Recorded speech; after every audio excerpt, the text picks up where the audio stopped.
Can we talk about the Bernie Sanders meme real quick? Yes. Our man, Real Fat Jesus, hooked us up. Like, I was chilling at the cut. Mrs. Monty was doing her wifely duties, which meant we were cooking dinner together. Get your mind out of the gutter. This is with your wife. Yeah, this is a family show. Okay, get your mind out of the gutter. The point is, we were making dinner together last night, and Real Fat Jesus sent over the Bernie meme and I didn't even know this. Did you know that Bernie Sanders was sitting right between us on the show yesterday? I had no idea, bro. I had no idea. I wish we would have known. I'd have put him on. But that Bernie meme is probably the best indicator of what is happening on social media and the power of social media right now. Right. We as a society took something out of the inauguration that was so innocuous and just not meaningful. The fact that Bernie buys his coats at Walmart, and I thought the best meme was mittens, dude. I thought the best meme was, hey, I got to go to this thing for Joe. I got to stop because he had a bunch of mail in his hand. It looked like I got to stop by the post office. And then I'm going to go home and I got to make some spaghetti, right? Like, that's what that meme looks like, because it looks like he bought his coat at Walmart. Mm-hmm. By the way, he had on designer gloves that are handmade. I don't know how many people realize this. The lady who makes those gloves is now sold out. The power of social media. So the reason I bring this up is because the Bernie Sanders meme is about a lot more than the Bernie Sanders meme itself. Right. It's indicative of how social media works. The millions and millions and millions and millions of shares. Whether it's, I thought the best one was, Bernie Sanders, being the secret message inside of C-3PO, I thought was amazing. But Bernie being sat with everybody and everywhere, like being sat on the beach in a Corona commercial, yes. I saw that one. Like, just everywhere. I think it's fantastic because it sold gloves. It sold that jacket, right? By the way, Bernie Sanders has never had a better profile with millennials than he has the last 3 days. Right. That's the power of social media. Yeah, and I think a lot of that with young folks was they felt like he was trolling the inauguration a little bit. Just showing up like he wasn't wearing like a nice ass suit and like he wasn't all dressed up like everyone else. My wife points out that jacket is Burton brand. Yeah, like, I mean, it's not like he rolled up like, in Gucci or anything. And Burton, by the way, I didn't know it was Burton, but I know the coat is not available anymore as well. The coat and the gloves he was wearing are unavailable, sold out. Yeah, man. So, my point is, that's the power of social media. The power of social media is Donald Trump. Yeah. Donald Trump built a presidency and a presidential campaign on social media. Ultimately, at the end of the day, there was an incredible clapback, and it came back to bite him in the ass, right, or the mushroom head, depending on who you believe. Mm-hmm. It came back to get him, but he built a presidency on Twitter. Yeah. So I think there are a lot of people who are not comfortable being on social media. If you are not using Instagram, and we talk about small business all the time. Yeah. If you are not using Instagram, Twitter, YouTube, platforms like Yelp, platforms like Google, if you are not involved in the Google suite of products as a consumer or a business owner, you're missing out. There are vital tools there. Now, they're going to change because Google's going to get broken up. Alphabet's going to get broken up. There's no doubt about it. But right now, what Google offers and Yelp offers and Twitter offers and Insta offers, I think Facebook's fading.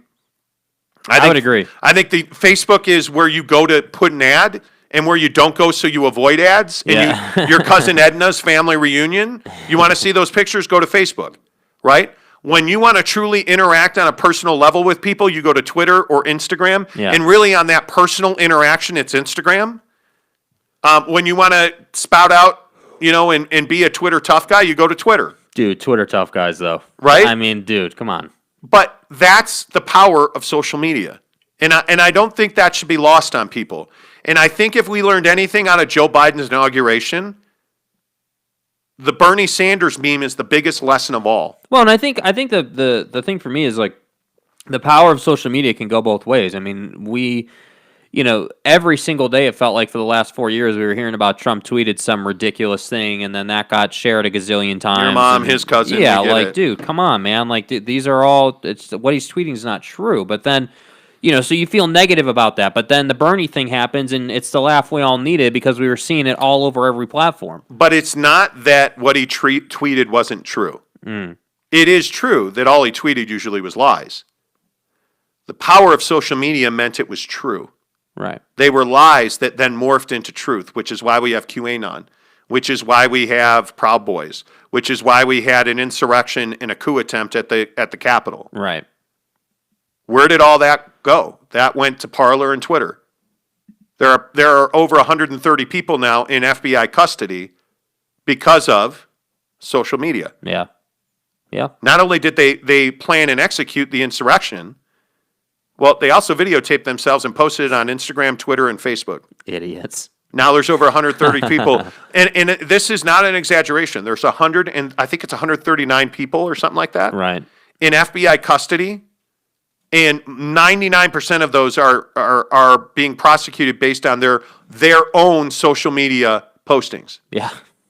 Like, it's amazing. Yeah. The power of social media. It's crazy, dude. And Crazy. it has been, those who have supported the insurrection and the coup attempt, a lot of them posted on Facebook. There's a realtor, and my wife first pointed this out to me.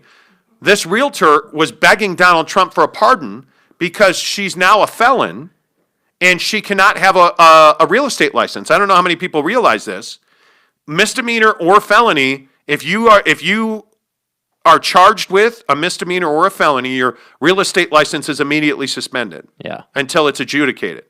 If you are convicted or plead to a misdemeanor or a felony, you can never be a realtor again. They pull your real estate license forever. It's rough, man. This real estate agent went to the insurrection, stood at the base of the Capitol steps, and was like, essentially, oh, fuck Biden, Donald Trump for life, bitches. By the way, I'm Tammy Richards, your realtor from Richardson, Texas. Call me now to find out what your home is worth and how quickly I can sell it. QAnon, motherfuckers! And she posts this on social media. She gets arrested. They immediately suspend her license. She says, oh, I'm so sorry. Please pardon me. By the way, I'm not your realtor, and I can't tell you how much your house is worth. No. Hey, by the way, lady, nobody's ringing your phone to be represented by you. You're never going to be a realtor again. And you're changing your name to Karen. That's what it is. That's your legacy now. It's what it is. Anyways, real quick, because we only got about 2 minutes left here. The Mega Millions is $970 million. Mm-hmm. I live in Utah. Right.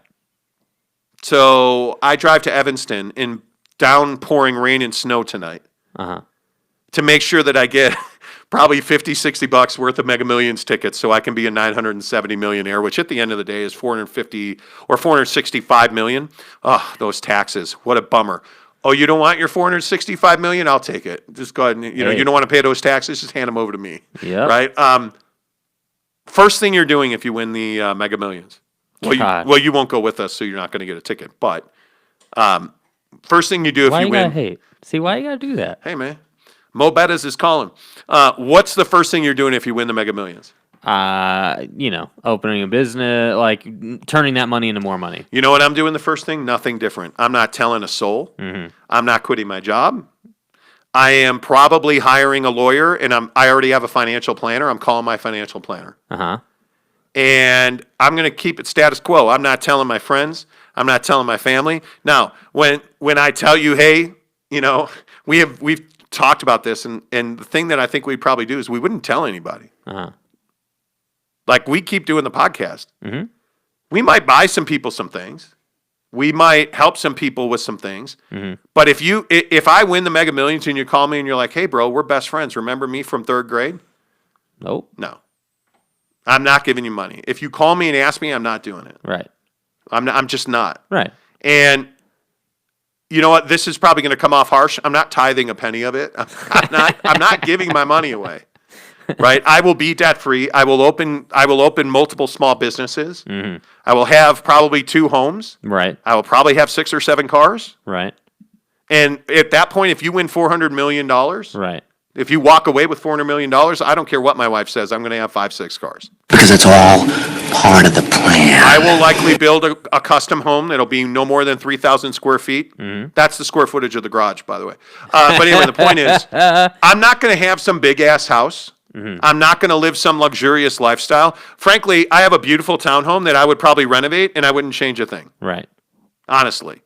And I'd probably rent it out, and I'd go build a custom home that has garages, a gym, a workout area. Right. I'd probably have an indoor basketball court because I love playing. Right. But I wouldn't have 5,000 square feet. Right. I wouldn't. Well, you probably need 5,000 square feet if you want all that.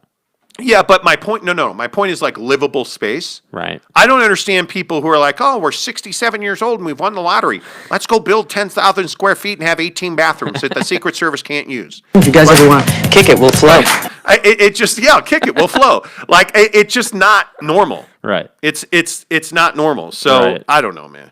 Fat Jesus says, when I win the Mega Millions, I'm hiring you two to do your podcast for 3 hours a day, live in my living room every day. Hey, man, we available. Do we have to do a background check for that, or can we just come, chill at the Yeah, are we going to be W-2s, or what are we looking at here? Yeah, are we I-9, W-2? Yeah. Find us on YouTube and subscribe to The Monty Show. Monty, The Monty Show. Hope you win some money this weekend. Don't play the Mega Millions, but bet on football, and we'll talk to you Monday. Until Monday, say congratulations on winning the lottery, Monty. Congratulations on winning the lottery, Pops.